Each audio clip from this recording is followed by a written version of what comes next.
This program is designed and produced by the community with the support of Cogeco TV.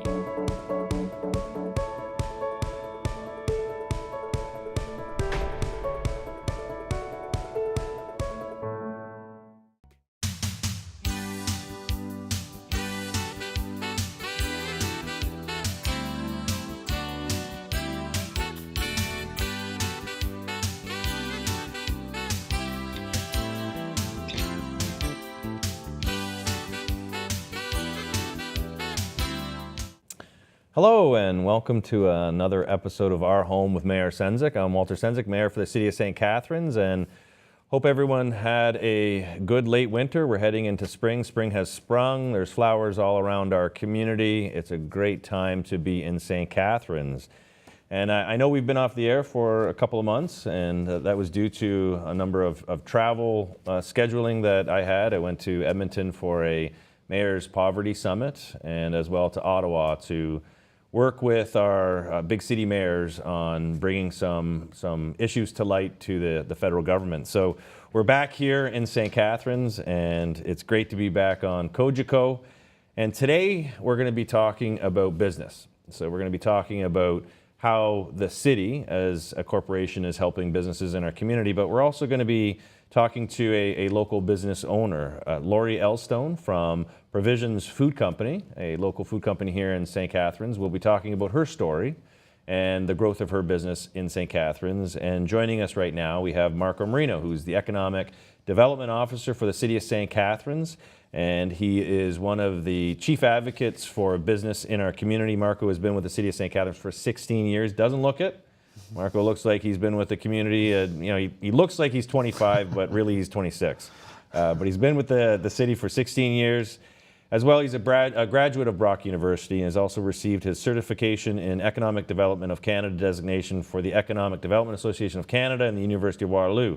So he knows what he's talking about. He knows how to develop economic development strategies in our city, and he is an avid promoter of our city and the businesses within it. So Marco, welcome to Our Home with Mayor Sendzik. And it's great to have you here. We have a strong team in economic development. You're a leader in that economic development team. You've been around the block for 16 years. In terms of what you're seeing, you're on the ground, you're boots on the ground, and you're in the business community. What are you hearing and seeing right now about what's happening in St. Catharines? As far as what's happening in St. Catharines right now, there's a big buzz, obviously, with all the things and the investments that's taken place in the downtown core, specifically in the last 3 to 5 years. So when you look at the multitude of investments that have taken place, not just on the city side, but also on the private sector side. I mean, on the city side, you see the $62 million First Ontario for Performing Arts Centre. You have the $42 million Marilyn I. Walker School of Fine and Performing Arts, your $50 million Meridian Centre, your regional project, a $90 million Signature Bridge, a $28 million Aquatic Centre, your close to $1 billion hospital in the West End. All these different developments obviously have an impact on how people view their city and where it's going and the progression that they're seeing. So it's really had a positive impact on not only investors, but I think also on the residents as a whole, because we really need to change their perception of their own city. Right. As I'm sure you're aware, in not so recent past, I would say the last 10 years, things had looked like they were stagnating in specific areas of the municipality. And all of a sudden, we came up with a plan, the Creative Cluster Master Plan in 2008, which was very timely, actually, because that's when the recession hit. And then the government came up with all these federal infrastructure dollars, and we had a plan in place. Right. And we utilized that plan to go after those infrastructure monies and partnered with industry to try and gain access to those funds to bring these projects to fruition. And it really worked out well for us. And I think we're starting to see the fruits of that labor. And we're also starting to see stage 2 of what I would consider to be the Creative Cluster Master Plan, which is continuing on with the private investment, but also looking at how the municipality can be lockstep with the private sector and ascertaining where else does the city actually need to make investments that will complement existing industry and future industry. So what role does economic development play? So we've got an office with five folks that are focused on working in the business community. what role does economic development play on both fostering the economic opportunity but also accelerating it? As far as accelerating it, one of the things that we try to do through our corporate calling program is visiting with business on a regular basis. So we have mandated that we want to visit a certain number of businesses per year, given the staff complement that we have. What's important about doing that is sitting at your desk in the office, you're not really hearing about the problems until after the fact. Right. We want to be proactive, so in actually going out to visit with business owners, associations, other stakeholders within the community, we can get that firsthand knowledge prior to, let's say, a problem arising and try and figure out a proactive way to approach that problem, or at least maybe network them to other individuals that might be able to, put them in a better position at the end of the day if certain things arise. And I think one of the most effective aspects that I've seen from economic development in the past year has been those outreach programs. And we've gone on Yes. a number of visits together, and what we're able to get out of that is the information of they're expanding their business, they're looking for export opportunities, they're trying to enhance their marketing programs. And while they're in the day-to-day operations of their business, what you've been able to provide is, well, have you thought about this federal program? Have you thought about this provincial program? And that's really a takeaway that I think a lot of people need to understand, is that if you're a business owner, reach out to the Economic Development Department here at the City of St. Catharines, but also realize that there's programs that you're aware of. Absolutely. That can help enhance the opportunity for a business to build its capacity, whether it's consumable good or a service. And in terms of, a lot of people are looking at manufacturing, and you have a strong background in working with manufacturing through the Niagara Industrial Association. Talk to us a bit about manufacturing and where you see that going in our community. So it's interesting. There was actually an Ipsos Reid survey that had taken place. They had reached out to manufacturers, not only in St. Catharines, but throughout the entire region, because the Niagara Industrial Association is made up of different members from throughout the region. And they had a very good response rate. They had over 200 businesses, I believe, that actually responded to the survey. And 74% of them had indicated in that survey that within the next 2 to 3 years that they were looking at expansion opportunities. That can be for a variety of different reasons. One of them could be that the Canadian dollar has obviously been low in the most recent time and can obviously have an effect on exports. But then there's those companies that already deal in American dollars, so it doesn't really have as much of an effect on them. Other things that could come to play as well is other granting programs that are available through the region. So they have an industrial development charge grant program that's available for industry that are looking to expand right now, or even build new buildings, new business, anywhere in the region. I think there's always a misconception that the City of St. Catharines charges development charges. We don't actually charge development charges. We collect development charges on behalf of the region. So just because a lot of folks at home are going to go, what are development charges? So just a Twitter feed of 140 characters. Development charges are? Development charges are essentially a charge on a per square foot basis for what your building square footage is going to be. So if your building is going to be 20,000 square feet, there's a reason why they charge those charges, is because they say there's a certain level of infrastructure that needs to be put in place by the region, by the municipality, whether it be water services, sewer services, to be able to allow for the capacity that that industrial user requires at that particular area. So it's essentially for a business that's looking to expand, and we've waived the development charges. That saves them upfront dollars. And our incentive is it gets them to expand in our community, create additional jobs, create additional tax footprint for property tax revenue, which in the net benefit, long-term gain, is good for our community. Absolutely. So in terms of other incentives, and there's the concept in North America where a number of southern United States provide incentives for businesses to come to their community. Alabama's one, Georgia's another one, and North Carolina and South Carolina. So you're looking at a lot of manufacturing being placed there. We can't do that in terms of our ability to incent and bonus to that level. But what are some of the incentives that we can offer to a business? Well, one is through our CIP program. So we do have a community improvement program. Okay. That particular program was originally designated for specific areas of the municipality. It's now gone citywide. And just a few of the program options are facade improvement programs for, let's say, our downtown retail / storefronts. Then we also have a residential office conversion program. And then we have tax increment financing programs, as well as a brownfield incentive program.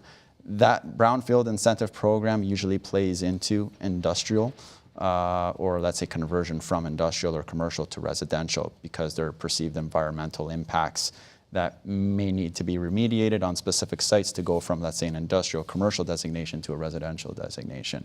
So those programs are actually in lockstep with the region as well. So we do partner with the region on some of those programs, specifically the brownfield program. Right. And I think the other incentive is it's not always necessarily financial. I've dealt with a lot of different businesses in the past that have actually set up shop here in downtown St. Catharines and around the municipality. And the one thing that they consider to be an incentive as well is when they feel like they have the support of the municipality. They feel like we're not necessarily hand-holding them, but that we're always going to be there when they either phone us or walk into City Hall and just feel like they're going to get an answer to a particular question that they have or a concern that they have. Right. And it's a great feeling when you've had individual businesses come forward to our department and actually provide an indication that the reason why they chose our location versus, let's say, other municipalities such as Buffalo or other competing municipalities that are the same from a population or geographic perspective is because they felt like the team at St. Catharines Economic Development and the team as a whole at the city was very much complementary and very much flexible in what they were trying to achieve. And I think a great example of that, Marco, was one that you had a lead on, which was Ting Mobile, a North American company, a United States-based mobile company that you were very instrumental in being that team leader that got them into our community. So with Ting, it was actually a very interesting situation. So they had actually initially come to our small business office, and then from there they had provided us with information that could you please follow up with Ting, because they're looking for specific pieces of information on demographics and other statistics about the area, and also about infrastructure that's available, whether it be fiber, because they're an ICT company and fiber is obviously a huge component of their business, and we have a fiber hub in our downtown. So those were some of the reasons why they wanted us to reach out to them. And upon reaching out to them, we offered for them to come down, take a tour, see what's happening in the area as far as all the developments that we had already touched upon earlier. Yep. And when they saw the transition that was taking place in the downtown core, it really honestly didn't take that much selling on our end, because they saw that we are a progressive city, that we're trying to change, that we're trying to go with the flow and obviously bring a different outlook to those that are already residents here, but also to those that may be looking at St. Catharines as an option in the future, whether it be for their business or even just to come here and locate and live here. And I think that's a great example of how we're attracting business into the community, location, location, location, and it's also an example of how economic development is playing a lead role in that. So after the break, we're going to have Lori, who's going to be coming on from Provisions Food Company, talking about how she's built her company in our community. So we go from attracting companies to having a company being built right here in St. Catharines that St. Catharines made. So after the break, please tune in and we'll you'll be hearing another success story of business in our community.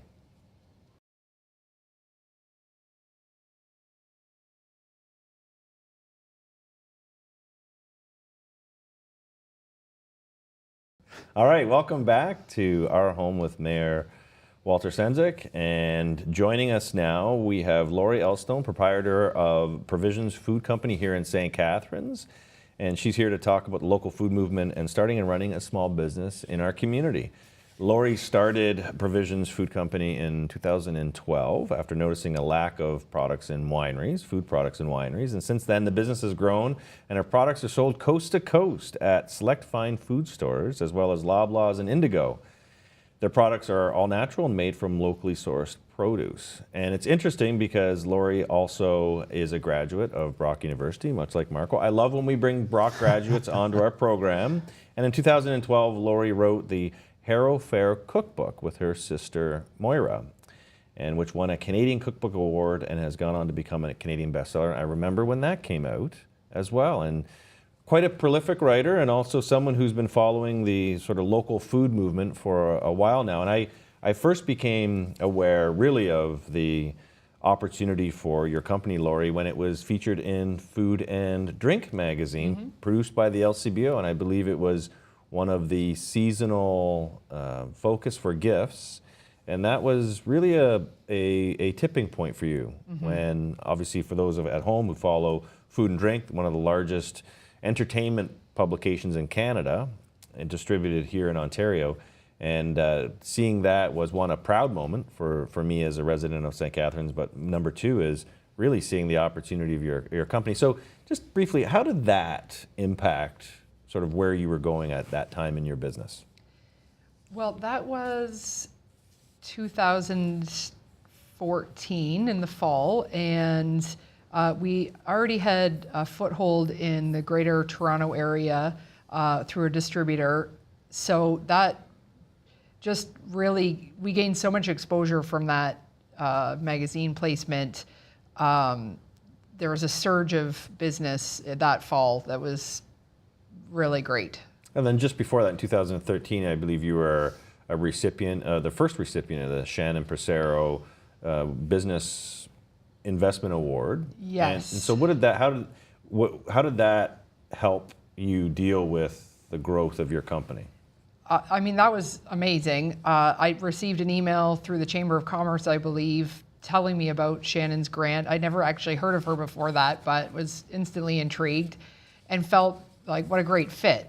So when I was won the grant in the first year she put it out, she's just since then taken me under her wing and been a real mentor for me. But as far as that money goes, it really gave me the confidence to invest in equipment and repackage things and rebrand a little bit. But yeah, I wouldn't probably have moved my business as quickly without that money. Incidentally, I ended up spending quite a bit more than she gave me because my plans started growing a lot, but it was still really worth it. So in terms of the folks at home who may have seen it in Indigo chapters or they may have read about it, what's the vision for your company? Well, the vision started because I saw a real need for wineries to provide locally made, all natural, really wine-friendly food for the winery visitor. So I had a very specific target in mind as far as what market I was hitting. But I quickly realized though that selling just in Niagara wasn't really going to be a sustainable business for me. I needed to have much larger volume than that, and I already sell at so many wineries that if I was everywhere, it kind of diminishes the perceived specialness of it. So luckily I connected with a distributor fairly early on, and since then we've started selling out of province, which is great too. So give us a sense of your product line. So someone who might not be familiar with your product line, what's included in it? Sure. So the Harrow Fair cookbook had a recipe for like a savory cheddar biscuit kind of thing. So that morphed into the cheddar and thyme shortbreads, which is delicious. Thank you, and super wine compatible, yes, right? So it was like made complete sense. And so it was meant to be like something that people could rip open and eat before dinner if they had a dinner reservation, but nicely packaged enough that they could take it home as a memento or even give as a gift. And so a line of savory shortbreads kind of came from that. We have the line of sweet shortbreads, and then a few savory condiments as well as fruit pastes, which are essentially jam, but designed to go with cheese and almost exclusively made with locally sourced produce. Mm-hmm. So it's really great to connect with the farms, and I'm still driving out to the farms and with my station wagon and picking up bushels of pears and damson plums and whatnot every fall. That might slowly start to be less of a thing that I do as the company grows, but right. It's been able to connect with the farmers. That's been a really key piece of all of it too. So talk about the growth, because your company is on the upswing. And for those again, viewers who are wondering, how do you go from kitchen to the next stage of your company where you're moving into more industrial equipment or manufacturing equipment, I guess would be the proper word. So where are you in the growth of that in your company, and how does that impact your overall vision? So we started out, I was lucky enough to get access to a certified kitchen as a daily renter. So that fee was absorbed into my cost of goods sold, which was excellent. And we're still using that model today. The growth, the first 2 years, it was modest growth, and then there was a spike of 60%. And then there was another modest growth last year. With this year, we're on target to probably go 25 to 35% growth. That's great. And there are a bunch of factors at play with that, but one of them is transitioning to a proper production facility. I don't know, WP Warehousing is a local business. Another local business here in our community. They're creating a production facility that I'm fortunate enough to have access to as a daily renter again, to transition into doing much larger batches. So it'll keep being a cost of goods sold, and then into which time it would make sense for me to become a cornerstone business. And if we're using the space enough, it would justify me investing in the capital of buying my own equipment and taking over the space myself. But it is the perfect pivot point for my business. I'm not really interested in investing an incredible amount in equipment this year, at least, but this is giving us not only access to better capacity for production, but also it goes from being kind of municipally regulated by public health to a facility that's regulated by the federal government, the CFIA, which really opens doors for what products I'm allowed to be making. It's very specific about what I'm allowed to make currently. So not only what I'm able to make, but also that jump to get FDA approval to sell into the state. So, and I think that's the exciting part, is that we've got the infrastructure. So you've got an emerging company that's in the food sector, and we've got the infrastructure that allows you to grow. And I think the facility that you were referencing, WP Warehouse, and Marco, you can help me on this, that is the former Welch's grape juice facility. Correct. So for those in the community who remember Welch's and the large facility, it was on Yale Crescent. That is now turned into a multi-purpose warehouse, and one of the components is now for food production. And so really seeing the evolution of the use of our properties, and it allows a company like yours to continue to grow. One of the exciting things about your company is how, as an entrepreneur, you've been able to build it. What's one of the takeaways that you can give other startup businesses that are people who are looking to start a business? What's one of the more important aspects of having that vision? How do you make that vision a reality? Well, I know it's a really boring answer, but writing a business plan is so important. It feels like the least favorite thing to do, but if you don't have a good idea, then any work you put towards it is going to be for nothing. So making sure that it kind of makes sense from a market point of view as well as a costing point of view is super important. But also considering what kind of lifestyle you want. Like, starting a business is all-consuming, and if you're a chef that loves being in the kitchen and stirring the pots, then you might not actually have the right personality to transition to be the business owner. You might, but you might not. I kind of get a kick out of running the business, so I feel really lucky that it's kind of working for me so far. But knowing what your lifestyle, what you want your lifestyle to be like, and how you want to spend your days, and what really you enjoy doing, that's really important too. Right. To maybe taking on a partner that does the stuff that you don't like to do. So if you got a business plan, you're working to the business plan, and now the people at home who are hungry because you've talked about the food side of your production, where would they go? How do how can they find out where to get your product? We have a list of all our stockists on our website. So What's your website? provisionsfoodcompany.com. A very stylish website, I might add. Thank you. Yeah, we like pretty pictures and nice branding, so that's important to us. So yeah, most of the places that you can find us, especially in Niagara, are all listed on the website. A lot of wineries, especially in the Beamsville Bench area. Downtown St. Catharines, we have... Delish, and we just started selling at the Craft Arts Market. Yep, perfect. Yeah, which is going to be a great fit. Excellent. And we also, as a city, one of our mandates that when I came into office was to support our local businesses more. So gifts that we give out to visiting dignitaries include Provisions Foods. So that's just a way of us showing what we do. And Marco, for businesses and folks in the community that are working with businesses, how do they get in touch with economic development?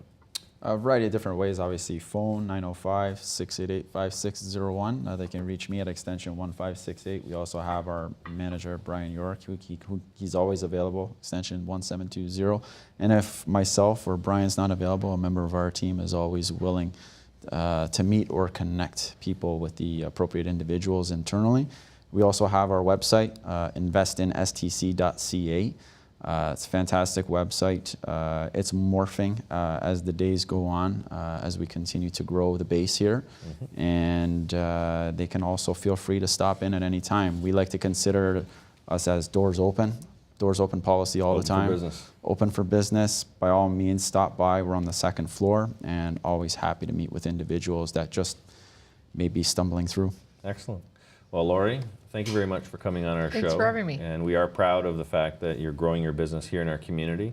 And we look forward to celebrating more success along the way on your journey as an entrepreneur and businesses in our community. And Marco, thank you for the work that you're doing in St. Catharines for the businesses in our community. And again, I think we have a very strong, bright future in St. Catharines, being led by the next generation of entrepreneurs and business folks like you two here at the table. So I do want to thank you for joining in to this episode of Our Home with Mayor Sendzik. Today we heard about a business that's organically being grown in St. Catharines.